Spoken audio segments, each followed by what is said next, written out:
এই ট্রাইব্যুনালের জুরিসডিকশন আমি মানি না। এই ট্রাইব্যুনালে শেখ হাসিনার বিচার হতে পারে না। আদালত অবমাননার একটা অভিযোগ এনেছি।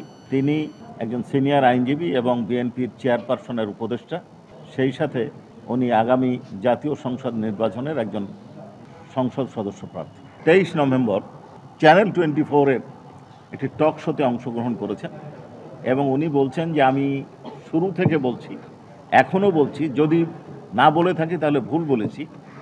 সেটা হচ্ছে এই ট্রাইব্যুনালের জুরিসডিকশন আমি মানি না। উনি এটা রিপিট করেছেন, এই ট্রাইব্যুনালের জুরিসডিকশন আমি মানি না। এই ট্রাইব্যুনালে শেখ হাসিনার বিচার হতে পারে না। শুধুমাত্র উনি শেখ হাসিনার বিচার প্রক্রিয়া নয়, উনি এই ট্রাইব্যুনালের সমস্ত বিচার প্রক্রিয়া নিয়ে প্রশ্ন তুলেছেন। মানেন নাই বলে অবজ্ঞা করেছেন, অবহেলা করেছেন, অডাসিটি দেখিয়েছেন। সেই সাথে উনি আরেকটি কথা বলেছেন, আমার ধারণা যে একটা ইন্টারনাল অ্যারেঞ্জমেন্ট আছে। ইন্টারনাল অ্যারেঞ্জমেন্ট বলতে উনি কি বোঝাতে চেয়েছেন এটা খুব পরিষ্কার। পরের বক্তব্যগুলো যদি আপনারা বিবেচনায় আনেন তাহলে উনি পরিষ্কার বোঝাতে চেয়েছেন প্রসিকিউশন অর থার্ড পার্টি কারোর সাথে একটা ইন্টারনাল অ্যারেঞ্জমেন্টে এই জাজমেন্ট বা প্রসিডিং চলছে। Bashundhara public school and college 2026 শিক্ষাবর্ষে ভর্তি চলছে।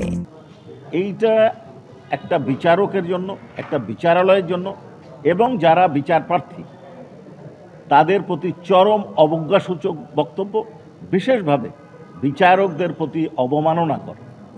সেই সাথে উনি প্রসিকিউশন টিমকে চ্যালেঞ্জ করেছেন। আমাদের আইনের 11(4) ধারা অনুযায়ী বিচার প্রক্রিয়া, বিচারক এবং কোনো পক্ষকে ক্ষতিগ্রস্ত করে এই ধরনের কোনো বক্তব্য দেওয়ার অধিকার কারো নাই।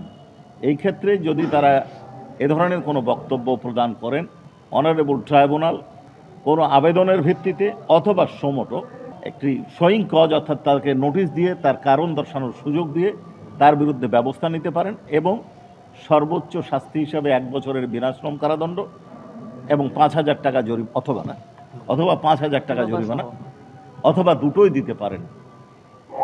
এই মামলায় আপনারা দেখেছেন যে আমরা এখানে প্রসিকিউশনের আবেদনের ভিত্তিতে এই শুনানিটা আজকে হয়েছে। অনারেবল ট্রাইব্যুনালের আজকে 3 জন মেম্বারের মধ্যে একজন মেম্বার অর্থাৎ চেয়ারম্যান এবং মেম্বার 1 অনুপস্থিত ছিলেন।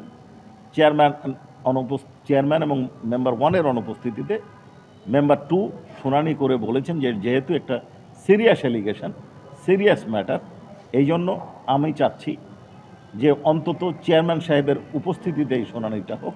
আমি অর্থাৎ অনারেবল ট্রাইব্যুনালের আজকে সিটিং মেম্বার এবং এটা নেক্সট সানডে শুনানির জন্য দিন ধার্য করেছেন। বাকি প্রসিডিং আপনারা দেখেছেন।